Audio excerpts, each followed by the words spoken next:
30. janvāra mītiņš Kaļiņingradā bija vērsts pret augsto transporta nodokļu un pret valsts nodevu paaugstināšanu dzīvokļu komunālajā saimniecībā. Mītiņotāju prasību skaitā Putina un visas valdības demisija. Pēc dažādiem datiem protestēja no 7 līdz 12 tūkstošiem cilvēku.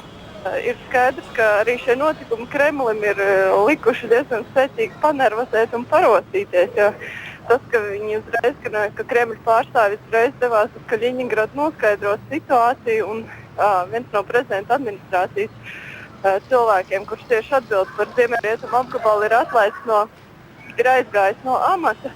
Tas vien liecina, ka Kremlī to visu uztver nopietni. Ja šo mītiņu nosacīti var nosaukt par varas partijas sistēmas krīzes simptomu, tad Federācijas padomjas priekšsēdētāja Sergeja Mironova kritiskie izteikumi par valdību par sistēmas krīzi gan gluži neliecina.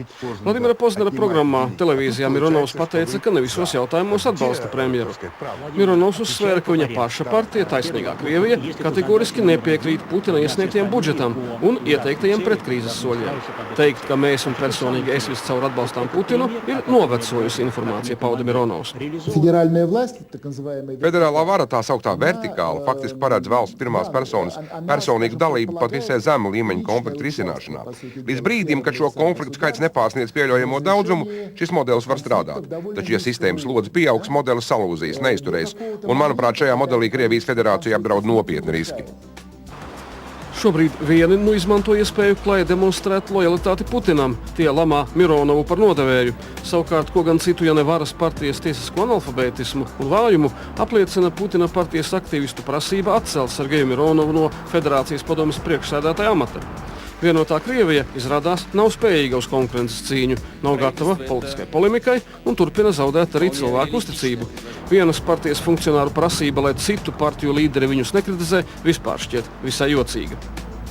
No vienas puses izskatās, ka Mironova precedents ir vētrainas politiskās dzīves imitācija, kas saistīta ar gaidāmajām vēlēšanām.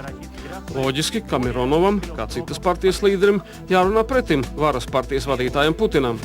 Ar šo epizodi acīm redzēt sākusies 2012. gada vēlēšanu kampaņas apstākļu zondēšana. Bet nelūkojoties pat tik tālu var teikt, ka Mironova paziņojums ir prasmīgs politisks solis ar mērķi piesaistīt protesta balsotājus pirms vietējo un reģionālo varas orgānu vēlēšanām jau nākamajā mēnesī.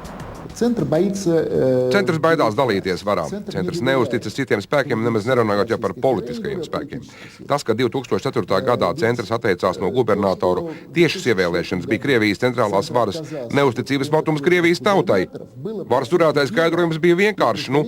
Paskatieties, ko viņi tur ievēl, viņi taču neko nesaprot. Vladivostokā pagājušajā gadā tieši tāpat protestē pret auto nodokli. Tas viss tika opozīcijas izdevumos ļoti skaļi aprakstīts, bet tam nebija nekādas tālākas rezonances. Bija protests, pazūd. Iespējams, ka šajā gadījumā būs tas pats. Pēc vienas no versijām troksnis ar Mironovu bija sacelts, lai sabiedrības uzmanību novirzītu no Kaļiņingradas mītiņa, pārslēdzot to uz vadāmu kritiku. Ir viedoklis, ka kritiskos izteikumus par Putinu pat sankcionējis pats premjers ar mērķi pie taisnīgās Krievijas pārvilkt daļu no komunistu balsīm. Šī versija nav sliktāka par citām, arī par tādu, ka Mironovu gribot gāzt, lai viņa vietā ieliktu no Tatarstānas prezidenta posteņa pensijā aizgājušo Mintimiru Šaimījevu. Un tomēr aiz Mironova izteikumiem ir dziļāka un sarežģītāka spēle. Tas varētu būt vienas varas grupas inscenējums. Atliek tikai iegūt atbildi, kas deva atļauju Mironovam tik spītīgi runāt. Spīkeris diez vai cietīs, skandāls toties veicinās interesi un cels divu partiju reitingus. Kādi būs Kremļa secinājumi? Ar tiem, ar kuriem var sarunāt vienoties, bet pret pārējiem pielietot spēku un administratīvo resursu.